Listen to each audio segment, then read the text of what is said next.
Hey everyone, it is Tasty Taste from Bloodofkittens, and I'm back with a new video.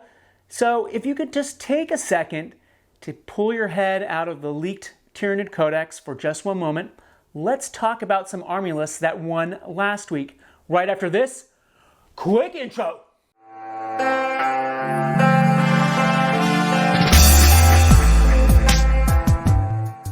Hello and welcome to the week that was in Warhammer 40k tournaments, where we speed through some of the winners from the events from the previous weekend. Last weekend saw just 4 5-round tournaments with at least 28 players, and the results were, can we say, somewhat as expected. Adeptus Custodes took 3 out of the 4 first place showings, pushing out the Tau Empire, who only got 2 third place showings. Besides the 2 top tier armies duking it out, the new Aeldari did make an appearance thanks to 2 top 3 showings from the 4 events. Now with that, let's do a quick dive into a sample of lists from each of the 4 events themselves. At the Scottish Takeover 10, first place finisher was Gavin Heritage with his AdMech. But Gavin didn't take just any old AdMech list. He took the underappreciated Army of Renown Mechanicus Defense cohort.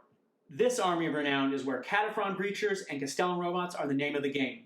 The list's job is to survive while sitting in the deployment zone, taking advantage of all the Defense Force's special rules, and then move out and rack up points in the late game.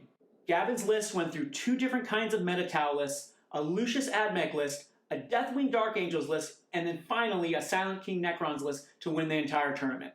Next, at the Glasshammer GT number 7, we have third place finisher Ben Jones' Aeldari, or more specifically, Pure Harlequins, which look like right out of the gate are something to be reckoned with.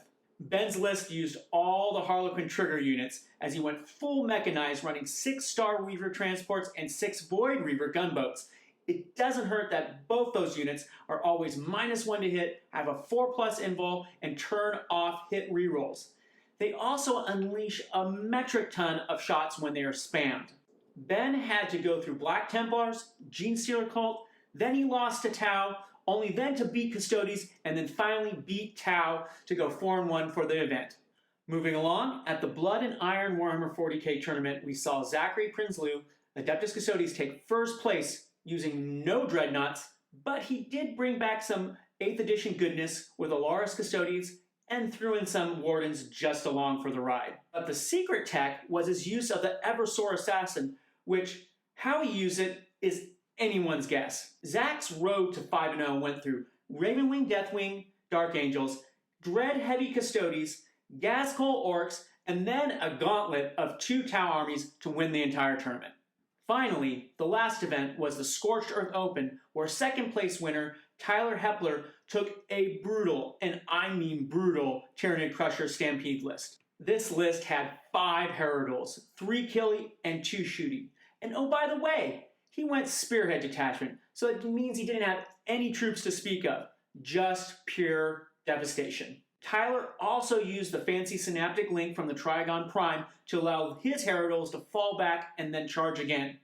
While Tyler lost out on first place due to just points, he still went 5-0, beating Stompa Orcs, Tau, Custodes, Gaz Orcs, and then finally Deathwing Dark Angels. Well, that will do it for this week, and thanks for watching.